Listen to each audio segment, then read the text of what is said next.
Bendiciones, hermanos, que la gloria de Dios esté un día más sobre ustedes. Qué hermoso es despertar un día más con la palabra de Dios. Y hoy vamos a ver de la serie de las 7 iglesias del Apocalipsis, la iglesia número 2, la iglesia de Esmirna. Y la encontramos en el capítulo 2 de Apocalipsis, versículos del 8 al 11. Vamos allí.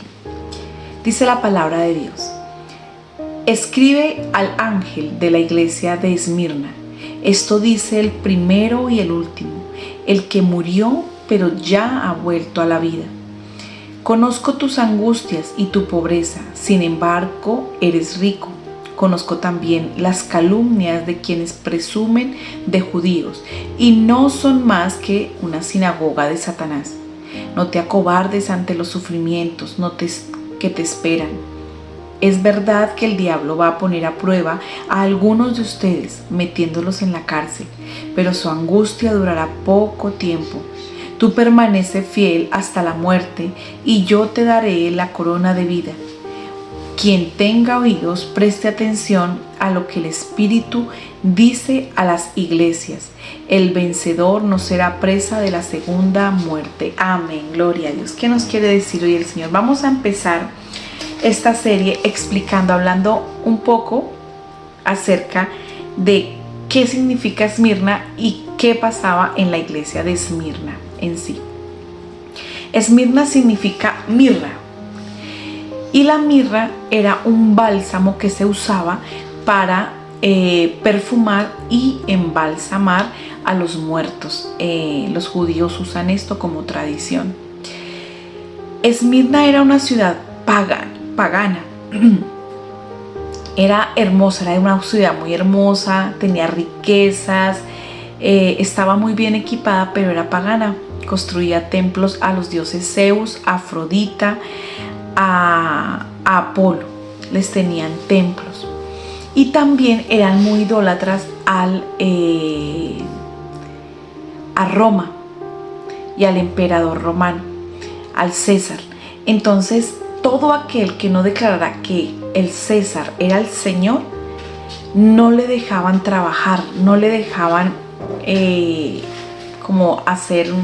no lo contaban dentro del pueblo, ni lo utilizaban las personas dentro del pueblo. Y por eso en la palabra aquí vemos que el Señor habla de la pobreza de la iglesia. Pero vamos a ir al versículo 8. El versículo 8 dice que escribe al ángel de la iglesia de Esmirna. El Señor Jesucristo le está escribiendo al ángel. Cada iglesia que estamos viendo y que vamos a seguir viendo tiene su ángel. Espiritualmente hablando, todas las iglesias terrenales puestas por Dios tienen un ángel. Y estoy hablándoles de un ángel celestial. Y el Señor Jesús envía su ángel, porque vemos en muchas porciones de la palabra que el Señor Jesucristo envía su ángel a dar el mensaje.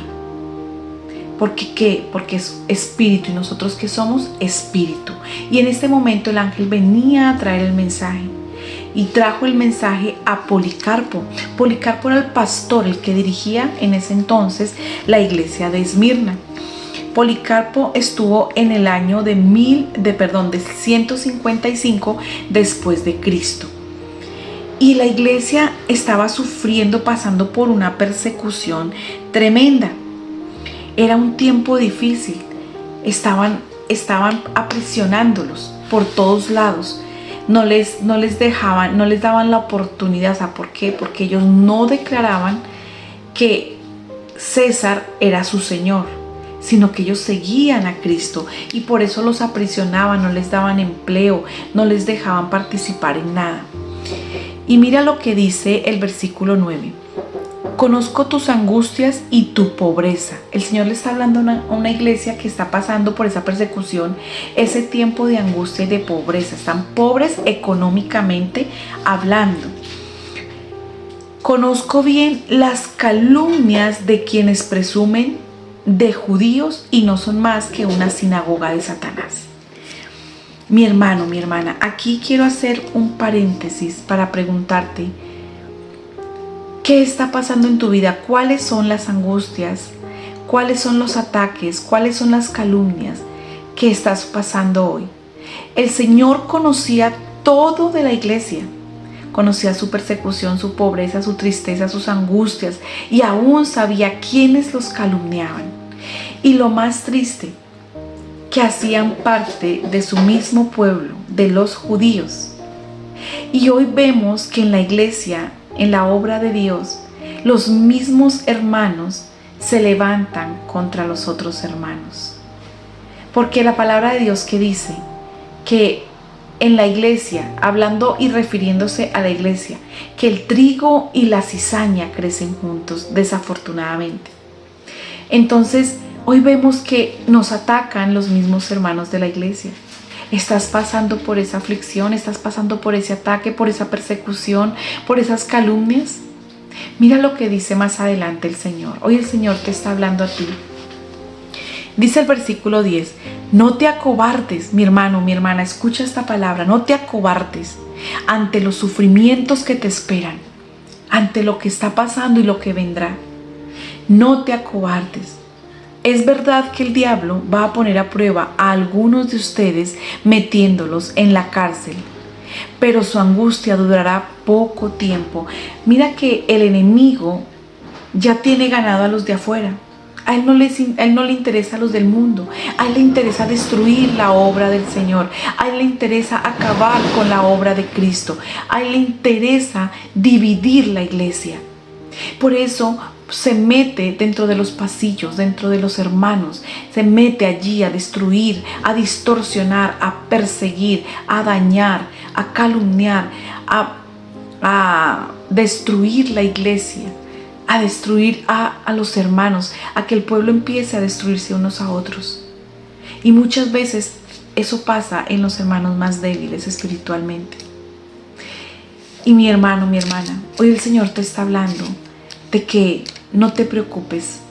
No te preocupes por la persecución, no te preocupes si te aprisionan, si entras en la cárcel, en esas cárceles donde por la lengua de otros te están calumniando, en esa cárcel donde estás sufriendo, donde hay dolor, en esa cárcel donde estás cautiva por culpa de otros. Pero Dios conoce tu corazón, mi hermano, mi hermana. Tal vez la cárcel no sea en la iglesia, en la congregación. Tal vez esa cárcel la estés viviendo en tu casa, con tu familia, con los tuyos. Tal vez esa cárcel sea en tu trabajo. Allí estás pasando persecución, angustia, sufrimiento. Allí es donde te están levantando calumnias. Allí es donde te están acusando. Mi hermano, no temas. Tú busca al Señor, tú sigue al Señor, porque el Señor no te va a dejar. Mira lo que dice más adelante. El versículo, dice continuamente el versículo 10. Tú permanece fiel hasta la muerte y yo te daré la corona de vida. Mira la fidelidad.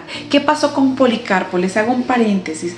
Policarpo había tanta persecución que ya los judíos lo tenían, los romanos, entre ojos. ¿Por qué? Porque lo llamaron y le dijeron, bueno, usted va a declarar que César es el Señor, que es su Señor.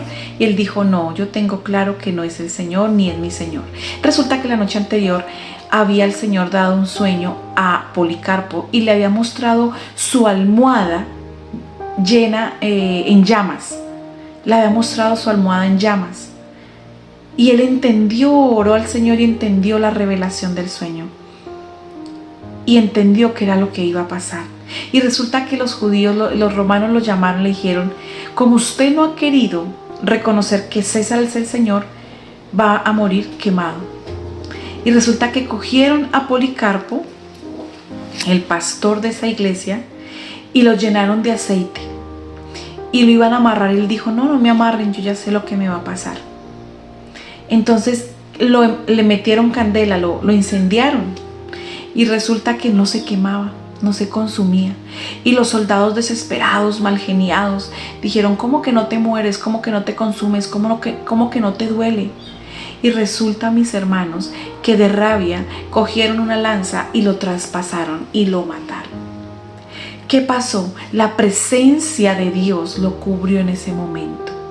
¿Qué pasó, mis hermanos? Fue la fe de Policarpo tan fuerte que hasta el momento de su muerte Dios lo guardó, lo cubrió y no dejó que Policarpo sintiera dolor.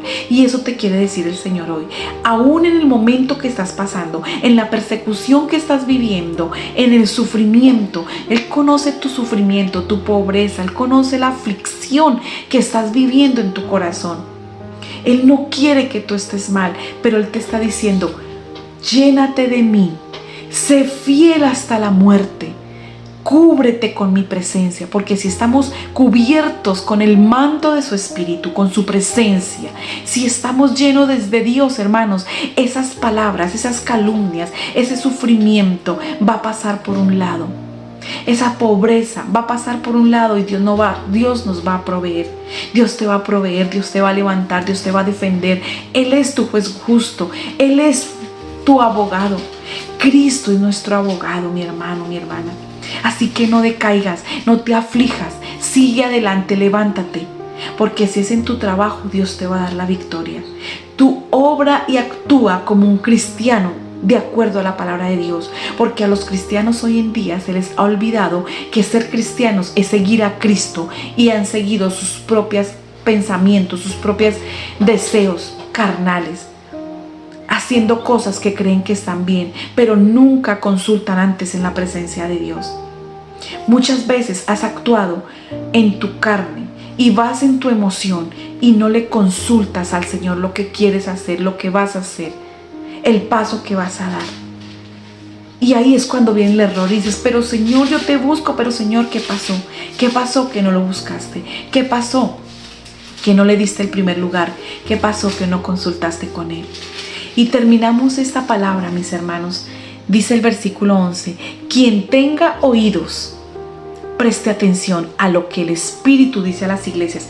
Escucha, no es solamente oír, es prestar atención a lo que el Espíritu dice a las iglesias. El vencedor no será presa de la segunda muerte. La segunda muerte, el lago de fuego y azufre, el Hades, el infierno. Muchos dicen: no existe. Sí existe, mi hermano. Y esa es la segunda muerte. No serás preso. Quien persevere, quien sea fuerte, quien venza, quien avance con Cristo, mi hermano, mi hermana.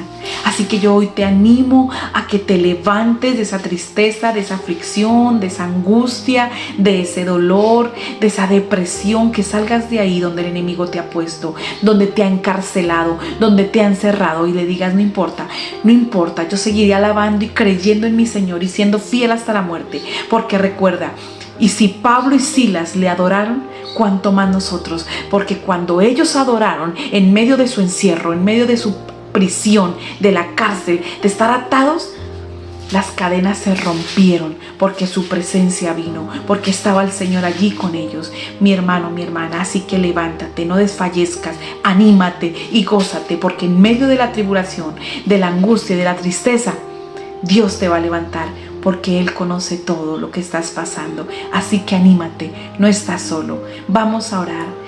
Vamos a orar que el Señor te fortalezca y te saque de esa cárcel donde te encuentras, donde tu alma se encuentra cautiva. Padre, en el nombre de Jesús, yo oro por cada uno de mis hermanos y hermanas que en esta hora ven este mensaje, que lo escuchan, Señor. Y te pido, oh Dios de la gloria, en el poderoso nombre de Jesús, que seas tú, mi Rey, dándoles ese gozo, ese ánimo, esa paz, Señor, esa tranquilidad de que tú estás en control, Señor.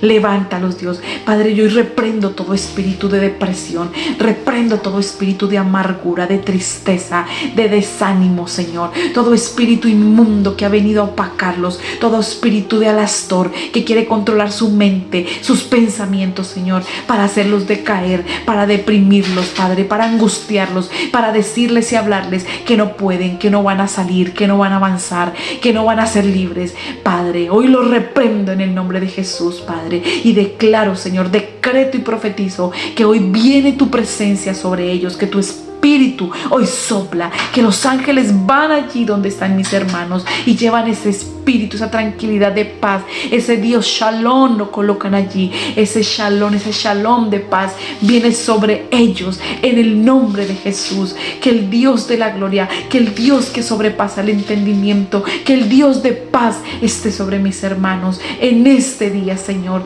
Yo te lo pido, mi Dios, en el nombre de Jesús. Levántalos y pido un espíritu de gozo, que el espíritu que estuvo sobre Pablo y sobre Silas, Dios, en medio de su prisión, sea sobre mis hermanos, trayendo paz, trayendo gozo, para que te adoren en medio de la prueba.